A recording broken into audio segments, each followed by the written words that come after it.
there's a Supreme Court case that you could mistake for a sermon.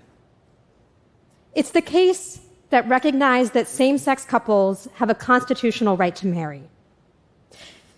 Here is a sense of what Justice Kennedy wrote. Marriage responds to the universal fear that a lonely person might call out only to find no one there. He goes on to say that marriage offers care and companionship, and the decision argues that these are basic human needs that everyone should have access to, whether they're straight or queer. Validating. But what do these words say to you if you're single? Anybody single here? I mean, there should be quite a few of you because in the US, the percentage of American adults who have never been married is at a record high. Married people, you're not off the hook. I'm going to get a little morbid for a moment and have you contemplate what happens if your marriage doesn't last until the end of your life. Whether because of divorce or outliving your spouse. In the US, about 30% of women over 65 are widows. The reality is, any one of us is unlikely to have a spouse by our side until our last dying breath. Regardless of whether we are partnered now, we need to rely on more than one relationship to sustain us throughout our full, unpredictable lives. We need other significant others. And there's an overlooked kind of relationship that we can turn to. Friendship.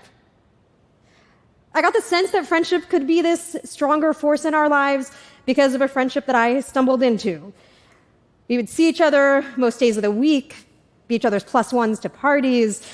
My friend has this habit of grabbing my hand to hold, including when I brought her to my office, and then I'd have to be like, no, not in the office. But it's only, I wouldn't let my husband do that in the office either. It's just, setting matters. But it was only an issue because for us, affection is a reflex. And I knew it couldn't be just us.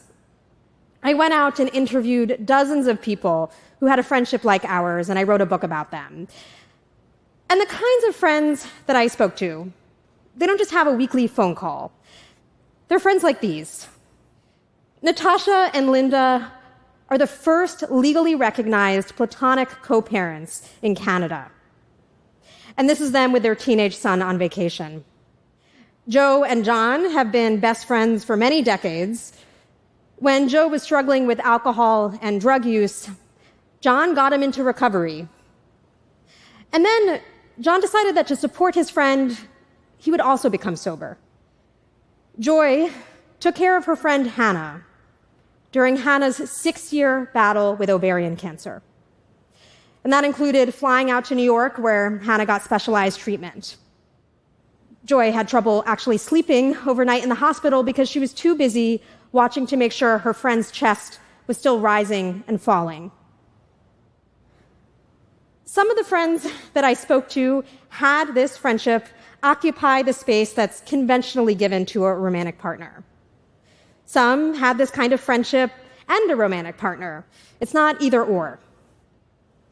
As I spoke to these people, I realized that they were at the frontier of friendship, helping us imagine how much more we could ask of our platonic relationships. Which is true, but another way of looking at it is they're doing something retro, even ancient. In ancient Rome, friends would talk about each other as half of my soul or the greater part of my soul, the kind of language we now use in romantic relationships. From China to Jordan to England, there was a practice called sworn brotherhood, where male friends would go through a ritual that would turn them into brothers. About a century ago, friends would sit for portraits like these, with their arms wrapped around each other, their bodies up close. What I took from this history is that if we don't limit friendship, it can be central to our lives. But Today, not everybody recognizes that. I spoke to a mother who really tried to get her son to make dating a priority because she wanted him to find emotional wholeness. And her son told her, I found it in my platonic life partner. His best friend, who he had known since high school, who had moved across the country to be near him, to live with him, in fact. The mother said, I don't understand how you can be partners with someone you're not romantic with. Understandable as a reaction in a culture that treats friendship as the sidekick to the real hero of romance. We get that message from rom-coms, from Supreme Court justices, also from policy. So, Joy, during the 6 years she took care of her friend, she was not entitled to family medical leave. When Hannah died, Joy was not entitled to bereavement leave because the two of them were considered unrelated. In our government and workplace policies, friendship is invisible. Sometimes this diminishment of friendship comes from the outside, and sometimes it comes from the inside. A woman wrote to me about her friend who she considers her person. She spent so much time with her friend's kids that she was given car seats for them. She's also divorced and tried to find a new spouse because there was a hole she wanted to fill in her life. Then, she read stories of people like Joe and John in an article I'd written. And she realized there was no hole. She had been happy all along, but she hadn't been made to believe that it was possible to have a friend be enough.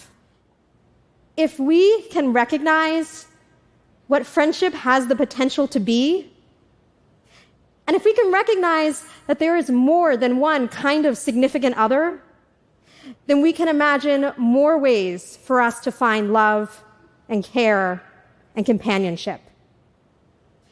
And we can support people who have these kinds of friendships. So the mother I mentioned, she's completely changed her tune. She now admires the commitment between her son and her son's friend. I feel like I get to live in a future world where you can just build a life with your friends.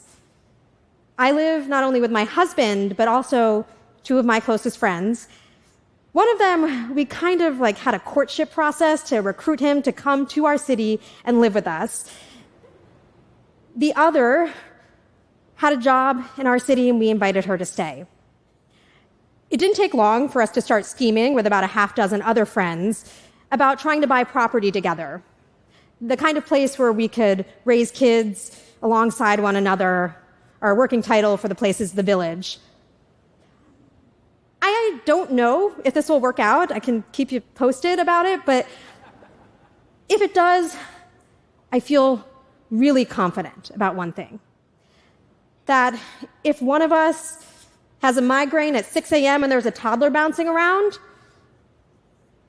or we get a terrifying diagnosis, we will not be a lonely person calling out only for no one to answer. And this is what I hope for all of us. That we feel like we have permission to share our lives with whoever we are lucky enough to find, whether that's a spouse, a sibling, or a house full of friends. Thank you.